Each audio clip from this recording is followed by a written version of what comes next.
But even while he was applying this scientific inquiry to the complicated network of economic actions and reactions, he spoke of the invisible hand. In other words, Smith was saying, yes, there are causes and effects going on in this world, but we have to recognize that above all there has to be an ultimate causal power, or there would be no lower causal powers.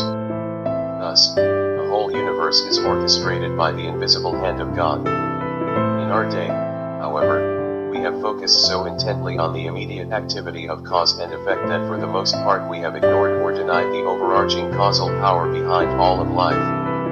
Modern man basically has no concept of providence. The God who sees the doctrine of providence is one of the most fascinating, important, and difficult doctrines in the Christian faith.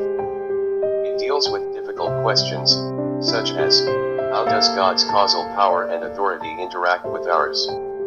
How does God's sovereign rule relate to our free choices? How is God's government related to the evil and suffering in this world? And does prayer have any influence over God's providential decisions? In other words, how are we to live our lives in light of God's invisible hand? Let us begin with a simple definition.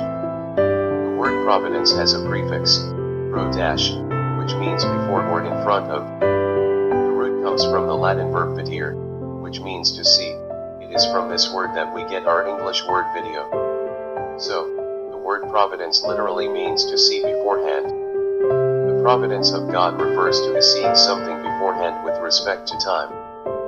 Providence is not the same thing as God's foreknowledge or prescience. Foreknowledge is his ability to look down the corridors of time and know the outcome of an activity before it even begins. Nevertheless, it is appropriate to use the word providence with reference to God's active governance of the universe, because he is indeed a God who sees. He sees everything that takes place in the universe. It is in full view of his eyes. This can be one of the most terrifying thoughts a human being can have, that there is someone who is, as Jean-Paul Sartre lamented, an ultimate cosmic voyeur who looks through the celestial keyhole and observes every action of every human being. If there is anything about the character of God that repels people from him more than his holiness, it is his omniscience. Every one of us has a keen desire for a sense of privacy that no one can invade, so as to pry into the secret things of our lives. At the time of the first transgression, when sin entered the world, Adam and Eve immediately experienced a sense of nakedness and shame, General 3:7. They reacted by attempting to hide from God, va. They experienced the gaze of the God of Providence. Like the mountain climber in my earlier anecdote, we want God to look at us when we need help. Most of the time, however, we want him to overlook us, because we want privacy. On one memorable occasion during the ministry of our Lord, the scribes and Pharisees dragged a woman they had caught in adultery into Jesus' presence. They reminded him that the law of God required that she be stoned, but they wanted to know what he would do. But as they spoke, he bent down and wrote something on the ground. This is the only recorded instance of Jesus writing, and we do not know what he wrote. But we are told that he stood up and said, "Let him who is without sin among you be the first to throw a stone at her." John 8:7. Then he began to write on the ground again. And then, the scribes and Pharisees began to go away, one by one. I am speculating here, but I wonder whether Jesus wrote out some of the secret sins those men were zealous to keep locked away. Perhaps he wrote adultery, and one of the men who was unfaithful to his wife read it and crept away. Perhaps he wrote tax evasion, and one of the Pharisees who had failed to render unto Caesar decided to head for home. Jesus, in his divine nature, had the ability to see in a penetrating way behind the masks people wore, into the hiding places where they were most vulnerable. That is part of the concept of divine providence. It means that God knows everything about us. As I noted above, we often find this divine sight disquieting, but the concept of God's vision, of God seeing us, should be comforting to us. Jesus said, "Are not 2 sparrows sold for a penny? And not one of them will fall to the ground apart from your Father." Matt 10:29. That teaching inspired the popular song "His Eye is on the Sparrow." Do you remember the lyrics?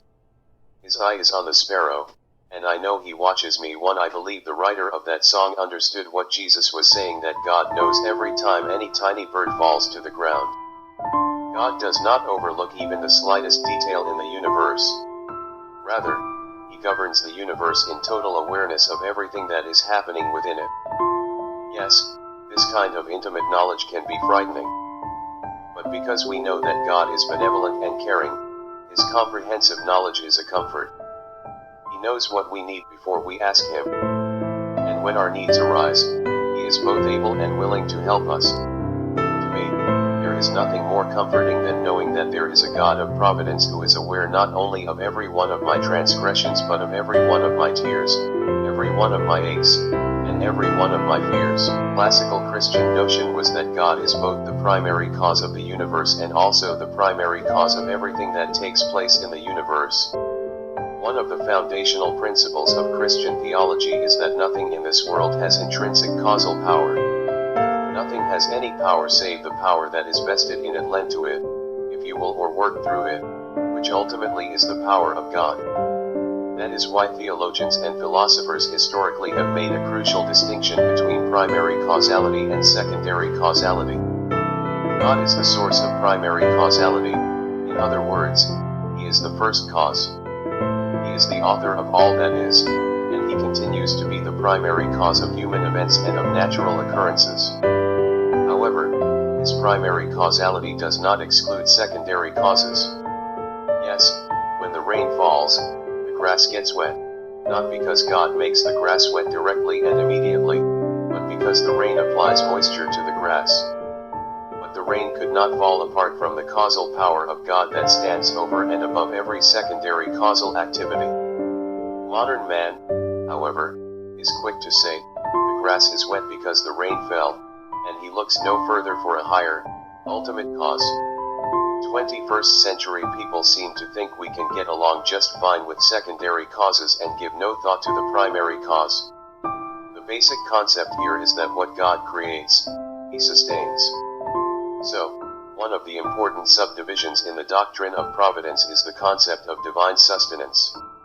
Simply put, this is the classical Christian idea that God is not the great watchmaker who builds the watch, winds it up, and then steps out of the picture. Instead, what he makes, he preserves and sustains. We actually see this at the very beginning of the Bible. Genesis 1:1 says, "In the beginning, God created the heavens and the earth." The Hebrew word translated as created is a form of the verb bara, which means to create, make. This word carries with it the idea of sustaining. I like to illustrate this idea by referencing the difference in music between a staccato note and a sustained note. The staccato note is short and crisp, la la la la la.